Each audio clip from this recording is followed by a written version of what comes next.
दोस्तों, आज के वक़्त में जितने भी बिज़नेस चल रहे हैं, उसमें से कुछ बिज़नेस ऐसे हैं जो किचन से संबंधित हैं और किचन से संबंधित जितने भी बिज़नेस हैं, वो कभी बंद नहीं होंगे। पता है क्यों? इसकी सबसे बड़ी वजह है दोस्तों हम लोग। अब दोस्तों हम लोग भूखे क्यों रहेंगे?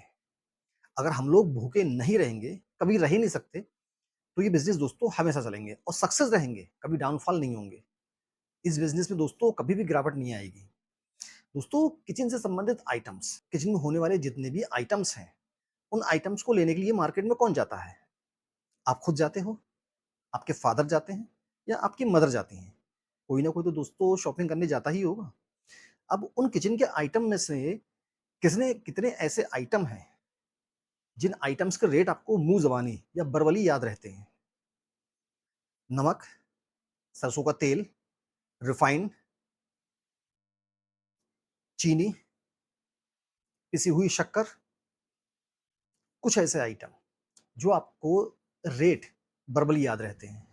लेकिन दोस्तों, कभी आपने ये गौर करा कि आपको गरम मसाले के संबंधित जितने भी आइटम हैं, जितने मसाले आते हैं, उनके रेट याद रहते हैं या नहीं?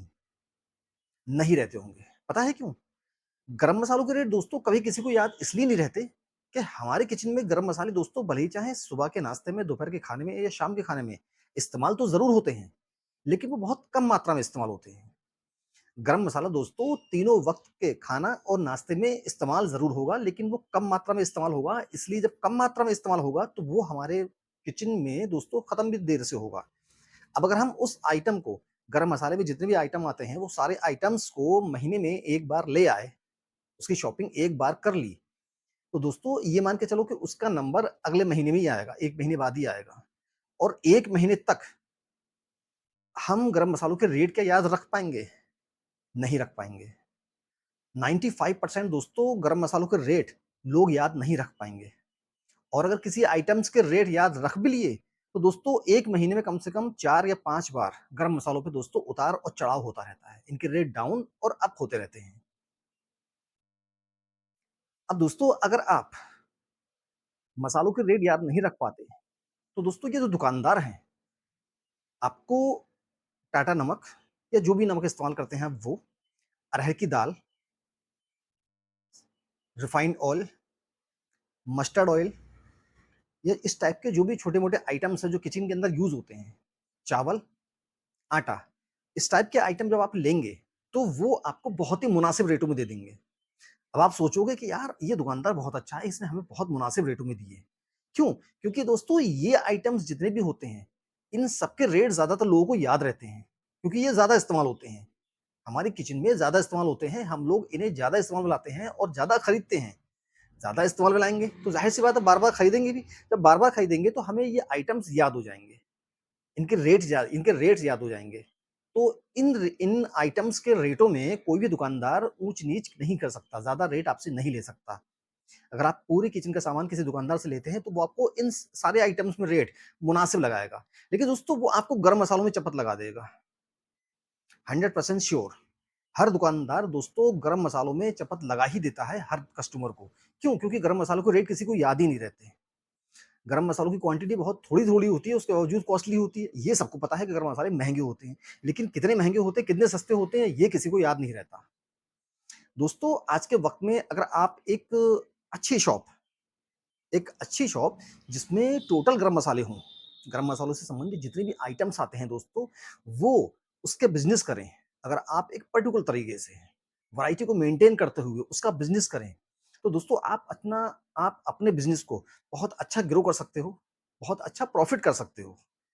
क्योंकि दोस्तों गरम मसालों के रेट में 1 महीने में कम से कम 4-5 बार उतार-चढ़ाव होता है। एक बार अगर गरम मसालों के रेट बढ़ गए, तो वो रेट कस्टमर के लिए तो बढ़ते हैं, दुकानदार के लिए बढ़ते हैं।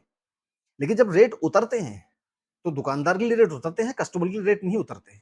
कस्टमर के लिए रेट इसलिए नहीं उतरते क्योंकि हम जो है दुकानदार जो है वो महँगा आइटम ले आए होते हैं। अब अगर वो महँगा आइटम ले आए हैं, तो ऐसा तो है नहीं गरम मसाले एक दिन में बिक जाएँगे सारे। ज़ाहिर-सी बात है गरम मसाले कम बिकते हैं, तो वो एक दिन में बिकेंगे नहीं, वो बिकेंगे लंबे टाइम में। इस वजह से नॉर्मल कस्टमर के लिए गरम मसालों के रेट उतरते ही नहीं है कभी, डाउन ही नहीं होते हैं। वो डाउन तब होते हैं जब हमारे हमारे पास गरम मसाले तेज़ी से बिकें और हमारे पास गरम मसाले खत्म हो जाएँ, वो नया माल लेने जाएँ, तब हमें रेट कम मिलें, रेट उतरे हुए मिलें। उन गरम मसालों को रेट को डाउन करेंगे। वरना गरम मसालों के रेट दोस्तों ज़्यादातर ये मान के चलो कि डाउन ही नहीं होते हैं। अगर एक बार अप हो गए तो अप ही रहते हैं, वो फिर वो डाउन नहीं होते।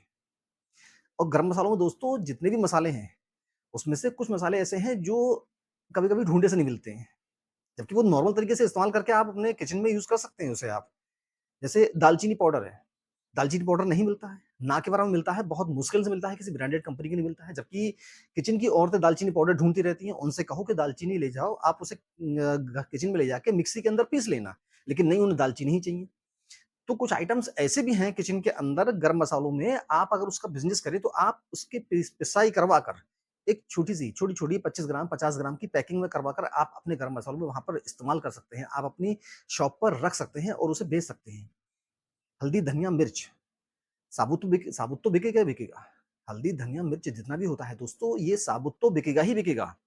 लेकिन आप इसे बल्क क्वांटिटी में लेकर, होलसेल की मार्केट से बल्क क्वांटिटी में लेकर दोस्तों अच्छी तरीके से सुखाकर, साफ-सफाई करवाकर, इसे पिसवाकर आप अपनी शॉप पर पैकिंग करके अच्छी तरीके से बेच सकते हैं। एक अच्छी यूनिक पैकिंग करवाकर आप अपनी शॉप पे बेच सकते हैं। और दोस्तों इसमें प्रॉफिट ही प्रॉफिट है, लॉस नहीं है। गरम मसालों का बिज़नेस करने में दोस्तों प्रॉफिट ही प्रॉफिट है, लॉस नहीं है। लेकिन आपको कस्टमर बाँधने के लिए, आपको अपने पास कस्टमर बुलाने के लिए, कस्टमर को अट्रैक्टिव करने के लिए दोस्तों एक इस तरीके की शॉप खोलनी होगी जिस पे सामने वाले कस्टमर को ये लगे कि यार इसमें बहुत गरम मसाले हैं। इसमें बहुत गरम मसाले हैं, वो गरम मसाले भी हैं जो कहीं नहीं मिलते हैं। जी हाँ, दोस्तों उसमें कुछ ऐसी शोबाज़ी करनी होगी, आप अगर ये गरम मसाले की शॉप खोलते हैं, कुछ ऐसा अपनी शॉप को लुक देना होगा, अट्रैक्टिव लुक देना होगा जिससे कि कस्टमर, आने वाला कस्टमर और रोड से चलने वाले राहगीर जो भी हैं, वो आपकी शॉप को देख के अट्रैक्टिव हों। और अट्रैक्टिव दोस्तों जो भी होगा वो आपकी शॉप पे ज़रूर आएगा। भले चाहे वो एक बार आए, दोबारा भले चाहे ना आए, लेकिन वो आएगा ज़रूर एक बार। अगर कस्टमर कोई भी एक बार आता है, दोबारा बुलाने का काम दोस्तों आपका ही है। दोबारा बुलाने का काम आपका दोस्तों इस वजह से है कि आपकी ज़ुबान, आपका रेट और आपकी वैरायटी, दोबारा कस्टमर आएगा ही आएगा अगर 3 चीज़ों में आपने कंट्रोल कर रखा है तो। दोस्तों अगर आप एक पर्टिकुलर शॉप गरम मसाले की करें, तो मुझे उम्मीद है दोस्तों कि इसमें बहुत आपको फ़ायदा होगा, अच्छा प्रॉफ़िट होगा और ये एक ऐसा बिज़नेस है जो कभी बंद नहीं होगा, कभी फ्लॉप नहीं होगा, कभी डाउनफॉल नहीं होगा। उम्मीद है दोस्तों आपको ये वीडियो पसंद आई होगी। अगर दोस्तों वीडियो अच्छी लगी हो तो प्लीज़ इसे एक लाइक कर दीजिएगा। अगर मेरे चैनल पे आप नए हैं तो प्लीज़ मेरे चैनल को सब्सक्राइब करके बेल आइकॉन पे क्लिक कर दीजिएगा जिससे कि आने वाली वीडियोज़ की नोटिफ़िकेशन आपको मिलती रहे। मिलते हैं दोस्तों अगली वीडियो में, तब तक के लिए अपना आप ख्याल रखिएगा।